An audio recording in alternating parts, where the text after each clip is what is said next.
Who are the running backs that you should be trading away if you are in rebuild mode in your dynasty leagues? All that and more in this episode of the Locked On Dynasty Football Podcast.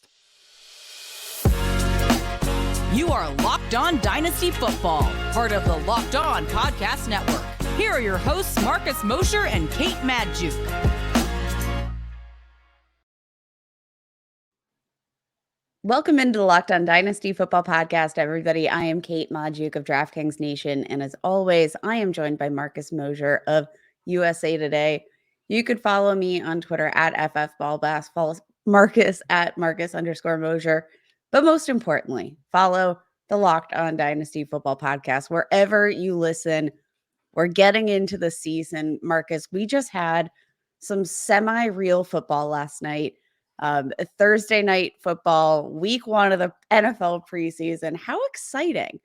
How exciting for all of us and getting all of these information and getting all these pieces of information for our dynasty teams, because this is the magic hour.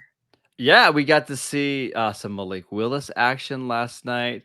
We got to see Tyler Huntley play.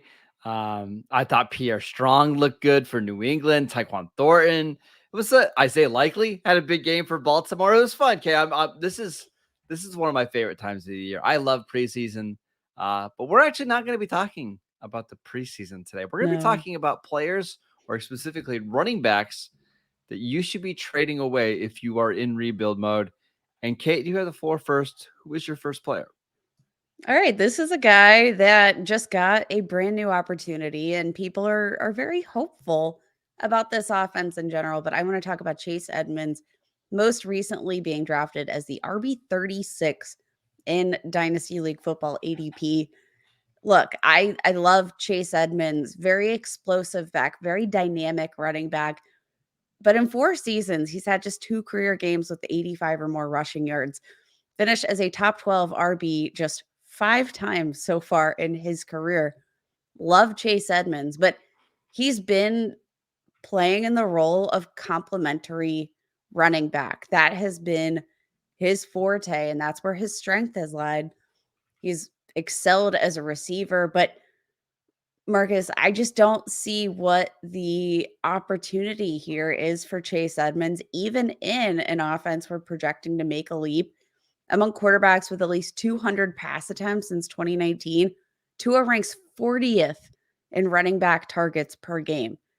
Like, he's going to be passing a lot. The investment into Tyreek Hill, the investment in Jalen Waddle in last year's draft, like, that's where this team is trending. They've already loaded up on more bodies at running back. You know, their contracts might not mean much, but there's still plenty of bodies in the room. And though Chase Edmonds, like, we can say we're following the money, the Chiefs paid MVS too. And I don't think any of us are looking to follow that money. I just think for where we're at, I think we know what Chase Edmonds is overall. I think, like, the way that the Cardinals used him is probably how we're going to see the Miami Dolphins use him.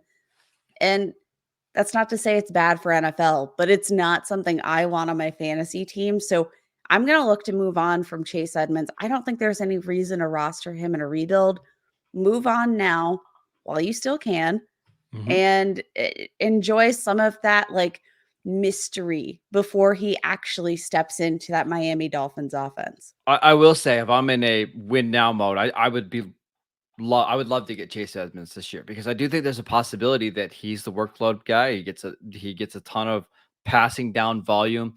But I think you're right. If you're in a rebuild mode, you don't want to be rostering a 26-year-old running back on a second team who is now going to a coach that historically likes to use a lot of different running backs behind a not very good offensive line. Like, there's just not a lot of long-term value here. So if you can trade him for somebody who is, being drafted in the same range, as quite a bit younger, maybe has a little bit more upside, I think that makes a lot of sense. But I still like Chase Edmonds quite a bit this season.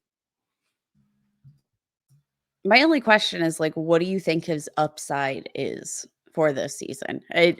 Do you see I think him he'd be as just like 16, like a top 16 running back? Okay. See, I think but not a top 10 guy, right? Like he's not going to be one of these players that, gets 1,500 total yards and double digit touchdowns, but could he catch 65 passes and have, 1,200 yards from scrimmage and 7 or 8 touchdowns? Sure. Why not? I think that's fair. I worry about the consistency, especially with the number of running backs. I mean, we've been saying this about the number of guys in that room and the fact that there are so many question marks. Like Raheem Mostert, we know Yeah. that when he's healthy and he's touching the ball, he's He's a as good good player. a running back as anybody. Chase Edmonds, uh, uh, again, has always played in that complementary role. Is he going to succeed as like the main guy? I don't know, but I don't even necessarily know that he's going to get the opportunity. I look at Sony Michel as the best goal line back in this offense, and I think Sony Michel is going to be a pain in the booty Yeah. to, Yeah. to all of these players. I just don't think you want to wager on long-term 5'9", 210-pound running backs who only started 15 games the first 4 years of their career. But if I'm struggling at the RB2 position this year and I'm trying to go for it and I can get Chase Edmonds fairly cheap, I'm doing that. So I think he is a good player to trade away in a rebuild. All right. We've got like 4 other running backs that we want to get to. But before we do that, Kate, want to tell you guys about Bet Online. BetOnline.net is the fastest and easiest way to check in on all of your betting needs, find all of your favorite sports and events at the #1 online source for odds, lines, and games. Find reviews and news for every league, including Major League Baseball, NFL, NBA, NHL, combat sports, esports, and even golf. BetOnline continues to be the top online resource for all of your sports wagering information. From live in-game betting, scores, and podcasts, they have you covered. Head to BetOnline today or use your mobile device to learn more about the action happening right now. BetOnline, where the game starts. All right, Kate, the next one that I want to talk about is Derrick Henry. And I know this one feels a little obvious, right? He's a 28-year-old running back that's going to be 29 at the end of this season. Um, but the reason why I think you should trade him away right now is because you can still get really good value from him. He's currently being ranked as RB13, and there's going to be 3 or 4 teams in your league that are going for a championship this year, and he can help you get there, right? Would not be shocking at all if he finished as #1 or #2 fantasy scoring running back this season. So trade him now and get some value, because if you are in rebuilding mode, he's not going to help you get there. He's going to be too good this season. You're going to win too many games with him. Trade him for somebody who is quite a bit younger, or trade him for some draft picks, because I think this is probably the last year you're getting top 12, top 13 prices for him. Yeah, I hate the notion of selling Derrick Henry. It feels like Tom Brady because it's just like, is he ever going to stop doing what he's doing? I don't know. We can bank on it every year, but when will he actually start to decline? I don't know. But we did finally see with that heavy usage, Derrick Henry had an injury, which injuries are not something that he has managed throughout his career. He's overall like pretty incredibly stayed remarkably healthy Mm-hmm. for the volume of touches he's had. But Marcus, most seasons in NFL history averaging 100 rush yards per game, he only ranks behind Jim Brown, Eric Dickerson, and Barry Sanders. I've heard of those Like, guys before. I've heard of those guys before. Like, Derrick Henry has averaged 100 plus rush yards per game in each of his last 3 seasons. I mean, he's just absolutely dominant in each of the last 3 seasons, has led the NFL in carries and rushing yards per game. Like, he's an absolute tank. Yes. This offense is not the same without him, but I do think that this team is going to need to be maybe a bit smarter with his touch usage. Hassan Haskins came in from Michigan this year. I like him as a guy that can potentially spell Derrick Henry a little bit in terms of just alleviating some of that touch volume because, I mean, Marcus, he's not getting any younger. You're Yes. going to have to protect this centerpiece of your offense. And I don't know, maybe this is the year we start to see some of that workload cut back. And it's not to say that he's not going to be a top end running back, but uh, Yes, I would say this really quickly. Okay, when we're talking about running backs that you want to trade away in your rebuilding mode, it's not because we think they're bad or we think their yes. value is going to drop off. It's these guys might be too good, but they're at the point in their career where the value is only going to go down, right? I I still think Derrick Henry is one of the best running backs in the league. That's why a lot of people have him ranked so highly this year in redraft. I just think this is probably the last year you're going to get elite capital back from him. Somebody else in your league is going to value him more, and he's ultimately going to help you in a rebuild by trading him away.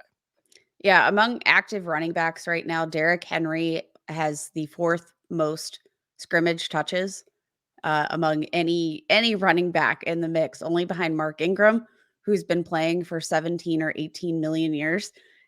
Ezekiel Elliott, who just can't stop touching the ball, and Melvin Gordon, who has also been playing for 17 million years. Like he is, a guy that just has touched the ball a lot in his career. And again, even just in terms of projecting his potential downfall, you have to worry that even if the Titans aren't managing his reps, that fantasy managers are going to start to be concerned about him racking up those touch totals, especially coming off one of the first like big injuries of his career like this.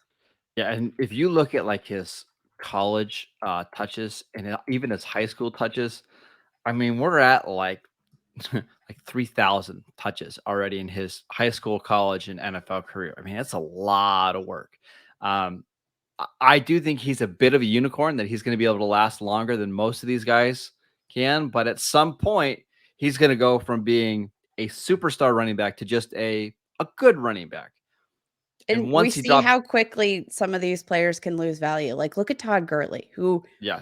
Now was that the was a little bit absolute because of king. an injury, right? Yes, absolutely. But Ezekiel Elliott, I mean, Ezekiel Elliott's younger, but had a lot of work early in his career, and all of a sudden he went from being a top 5, top 6 dynasty asset to some people don't even rank him inside the top 20 running backs kind of entering the season. So that's how fast it can happen.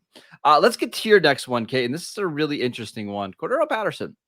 Yeah, I think this is kind of an obvious one, but I still want to talk about it because in the most recent batch of Dynasty ADP, currently being drafted as the RB 39, age 31, and you want to talk about like being a bit of a unicorn. The age 31 breakout or age 30 breakout, like those don't happen very often. He led the Falcons in rush yards, rushing touchdowns, scrimmage yards. Like he was the offense last year. Finally saw that breakout, had career highs just like across the board. Finally had over 500 receiving yards. Uh, like which is pretty incredible because he started his career at wide receiver. But Mhm. we know he's just a fantastic player. But Marcus, prior to 2021, had 9 weeks as a top 24 performer over the last 4 seasons. Like this is not a player that I think the Falcons have necessarily unlocked. I think we've all kind of known that the skill set was there for Cordarrelle Patterson, and they utilized it well last year. But now they have BYU running back Tyler Algier coming in, Mhm. drafted him in the 5th round. Um, I'm just not sure that this is the direction this offense is going to continue Yeah. taking. And I'm not going to bet that we're going to see more of that production from Cordarrelle Patterson when we've got an entire career of information telling us that that's not the player Cordarrelle Patterson is, and that that's just not how he's utilized. And um, And he's I 31 years old, and like I don't know, like this is probably the last year we see him. I mean, not even as a full-time running back, but just kind of playing a significant role out of the backfield. So I could see somebody in your league in a win now window wants a upside RB3, trade something, maybe a second round pick for Cordarrelle Patterson, or maybe they give you an upside receiver like like an Alan Lazard or something like that. I think that's probably the smart move. Yeah, and even to close out the season in 2021, we kind of saw a drop off there in the final like 5-6 games. Didn't exceed 15 fantasy points anywhere beyond week 12 last year. Just kind of dipped off, and it was as we saw a decrease in some of his receiving usage. That's when we started to see that dip. And I do think that like Drake London, Kyle Pitts, these are going to be the focal points of that offense. Some running backs I like that are being drafted behind Cordarrelle Patterson right now that might be interesting trade targets. Isaiah Spiller, Michael Carter, Yeah. Tyler Algier, who I think will usurp him, Zamir White, Kenneth Gainwell, Darrell Henderson. All of these guys are being drafted below him, and I do think that these are better assets for a team in rebuild mode. That they're younger pieces that do have some upside. Give me any of these guys, and like Cordarrelle Patterson has no business being on your team in a rebuild because he's not going to help you. He's probably going to hurt you and, accidentally win you a couple of weeks this year. All right, Kate, 2 more NFC North running backs that I just want to mention really quickly, and we can mention them together. Aaron Jones, and actually that's the wrong graphic up there for Aaron Jones, but Aaron Jones is somebody who I actually own a ton of in redraft leagues. I think he's going to have a monster season. But a 28-year-old running back that is now sharing a workload with AJ Dillon. I don't think this is going to be the most explosive offense. Plus, on top of that, who knows about Aaron Rodgers long term? Like, would it surprise you if Rodgers decided to retire after this year? Packers can actually get out of Aaron Jones's contract next year. He's somebody that I want on my team this year in redraft, not so much in dynasty. And then the last one is David Montgomery. And this one's pretty obvious to me for a couple of different reasons. I think Khalil Herbert is a good player. I just think he's a good running back. But Chicago has one of the worst offensive lines in the NFL. David Montgomery's in the last year of his contract, and he's been practicing on special teams for the Bears so far. Like, they're just trying to find ways to get him on the field. I don't get why he's being ranked inside the top 20 running backs right now. If I can flip him from AJ Dillon or Tony Pollard or James Cook, I'm doing that in a heartbeat. Yeah, I mean, I think it comes back to what he's accomplished over the last couple of seasons. Like, he's been a focal point for the Chicago Bears, but worth noting, he's presumably on his way out. They're not exactly trying to retain or acquire weapons for Justin Fields. I don't think with where they're at in this stage of their rebuild that they're going to be looking to hold on to David Montgomery here. Khalil Herbert, he was one of my favorite running backs coming out of last season. We saw when given the opportunity and given the touches, he was very effective. So yes, I think this team is going to be moving on from David Montgomery. But again, I think it's going to need to come down to just them finding a spot for him. I think he's probably going to touch the ball and rank but I would not be surprised top 10 in touches. Do you know what's tough for me though, Kate? It's like David Montgomery's profile is coming out of school, a 4.63 running back who didn't create a bunch of long plays, and now he's suffered a few, fairly significant injuries. You don't get faster at age 25, at age 26 after a bunch of hits in the NFL. So if he wasn't creating big plays early in his career, now he's behind a worse offensive line, and you've got to imagine he's a little bit less explosive. What's the appeal? Yeah, I don't know. This one feels so I really obvious don't. to me, right? Like, if you can flip him for AJ Dillon in your league, like maybe the AJ Dillon owner wants somebody that's going to get more consistent touches. I think you have to do that in a heartbeat. Yeah, I think that's absolutely fair. And it's just knowing your league and knowing where your league mates are in their dynasty team. We always talk about like having an understanding of your roster and whether or not you are in a win now versus a rebuild. Also, when you're looking to move on from these players, have an understanding of where your teammates are, and where your league mates are in their rebuild or their Yes. contention, because that's going to help you complete these trades and get you the assets you need. And it's also going to, like, the best running back or the best trades in dynasty football, Marcus, are the ones that like both of these managers come out winning. I hate getting trade offers that make no sense for my roster. That's not a way to get a trade done. That's not a way to move these players on. You have to figure out who the contenders are, and that's who you're proposing these Yes. trades to. Just as I needed to go on that little tirade because Marcus, the last couple of weeks, I've gotten a couple trades that I'm just like, why would you think that makes sense for my roster? It does not. Yeah. So just a little tip in order to get some of these trades done, uh, find players that make sense for Yes.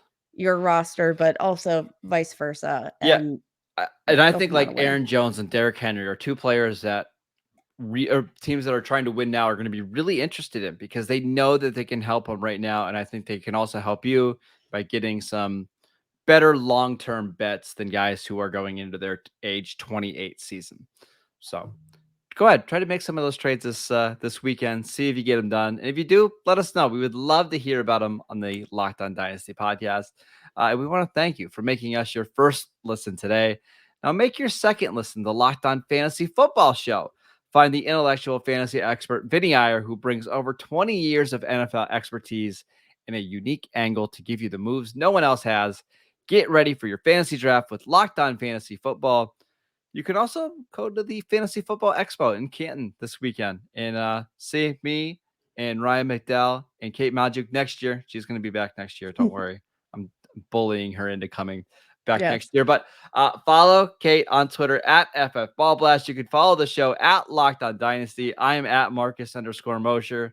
We'll see you guys next time.